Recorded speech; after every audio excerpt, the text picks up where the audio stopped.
That scene is a very poignant one that I'm. It's a darling. We're not actually sure what happened in our last video because we haven't recorded it yet.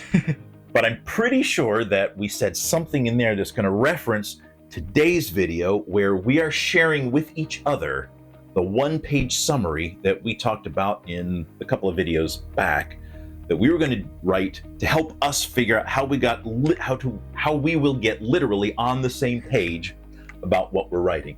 We have not shared any of this with each other yet. So this is you get to see the real-time response to how we think differently or the same about the work that we're working on. How do you want to go first? I guess. No, we don't. That's going to be for the other video. You're seeing it on the fly here. You want to go first, or should I go first? I'll go first. Okay. Any preface to it, or just want me to just start reading? Well, just as a reminder, last time or a few times ago, we talked about having 3 different sections to our one-page summary. One was about the character level story, one is about the world level story, and then the other is the impact on the reader story, part of that story. So there are 3 sections there. And I forgot about those 3 sections. Okay, so that'll be interesting then. Yeah, I did include at least those first 2 parts kind of scattered throughout. Okay. Third part, I'm not so sure. But we'll see what happens. We'll see what happens. All right, here's what I have. Arnold Adams is a social non-factor. Just a minute, before we go any farther, this is a spoiler video, so if you don't want to hear the details that might come up in either of ours, then skip this one. Sorry for the interruption. All right. Arnold Adams is a social non-factor who is nothing like the popular girl Vanessa Jenkins. At least that's what he thinks until she communicates to him via touch. He learns from her that the 2 of them were designed with a special genetic ability by scientists from the future, sent back in time to mature, and are now expected to help those scientists save the world. After some convincing, he decides to leave his family and best friend Reese behind and join Vanessa in traveling to the future to complete the mission. In the future, Arnold and Vanessa use their ability to communicate with rogue microbes to get them under control, allowing the scientists in the fringe to continue using them without endangering the public. Expecting to go back to the past after their success, Arnold, Vanessa, and the others are disappointed to learn that they are stuck in the future. As time passes, Arnold and Vanessa continue their schooling, learning from people at the organization responsible for their birth. Arnold learns from his former best friend Reese how to gain respect, but it is more people's fear than respect that these lessons gain him. This change in Arnold drives a wedge between him and Vanessa, and she leaves the fringe and experiences great career success elsewhere. In the field of science, Arnold learns from Janet, a surrogate for some of the GMHs and mentor for Vanessa before she left.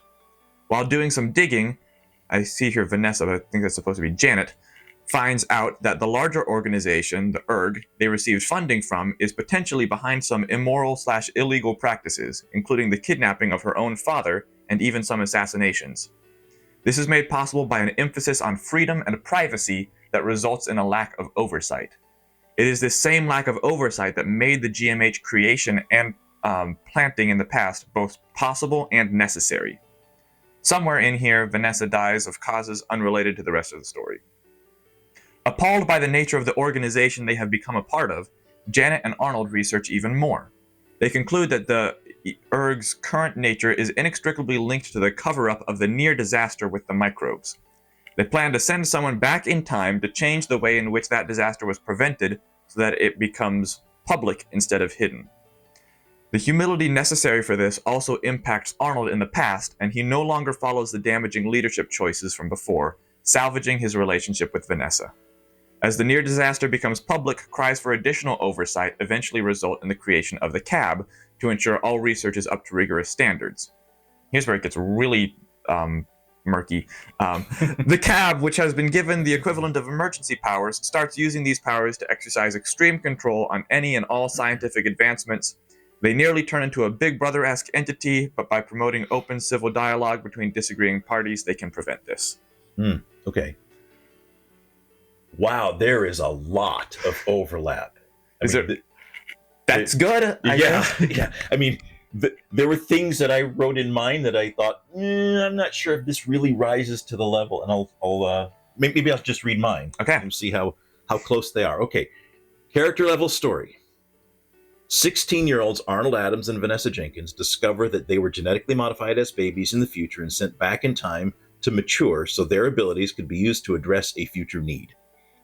Arnold was adopted as a baby, and his parents helped him learn to cope with the noise that his modification created. Vanessa bounced between foster families who couldn't long tolerate her response to her noise. There's something I had in mind. Yes. More the character that I felt that was part of who they are that really needed to come out. Vanessa's intertemporal communication with the Fringe prompts her to recruit Arnold to join her in jumping forward in time to solve the world's problems before their abilities fade.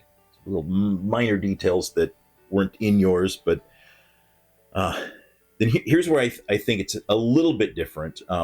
They connect with their older parents. Arnold's dad is dying, prompting Arnold to stay. So I think, yes, they do temporarily get disappointed that they can't travel back, but that gets resolved. Yes. And then there's agency involved, and they choose to stay. Vanessa, Black, is torn between the Reardons, White, most recent foster parents whose care for her moon cactus is symbolic of their care for her, and the Black adoptive parents of Tychicus Jackson, her fraternal twin, who aged normally.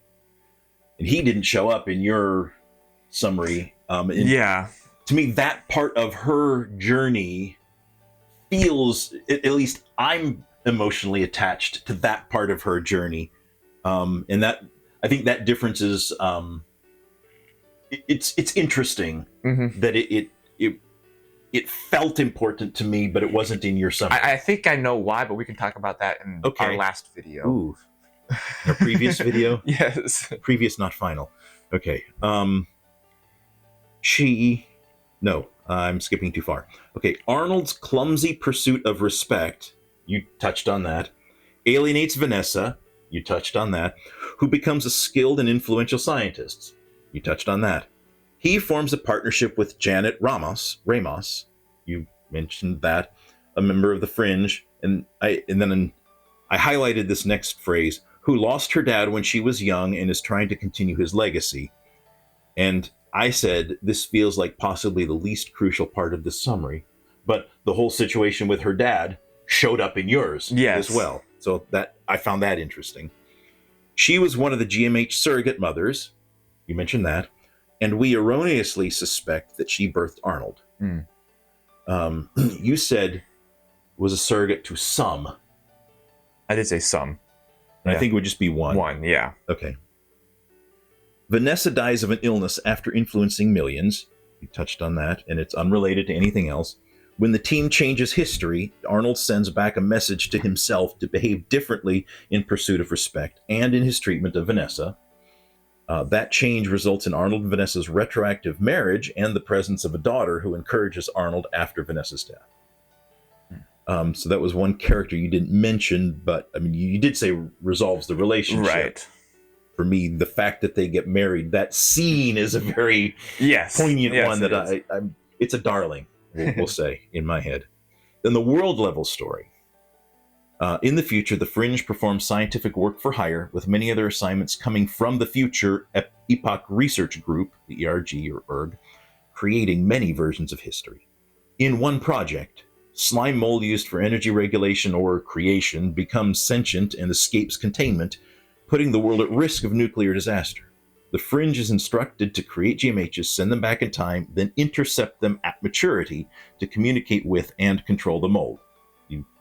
That's like the crux of our story from the beginning. It's not surprising that we both mentioned that. Their success enables the ERG to enact an evil plan.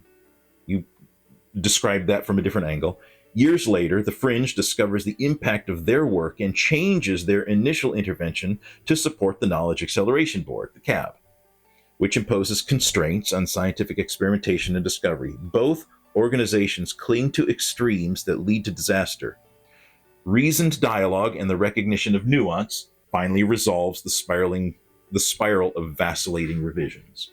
And you mentioned that in your final paragraph there. And then The third section for me, the reader level impact, there are 4 key pieces here. 1, unrestrained control and unrestrained freedom are both terrible extremes. Number 2, demanding respect is counterproductive. A more effective strategy is showing respect to others. 3, parent-child relationships change over time. Non-family relationships may have parent-child elements, which also must change over time. And then the 4th, open-minded dialogue is superior to ideological zealotry. Ooh.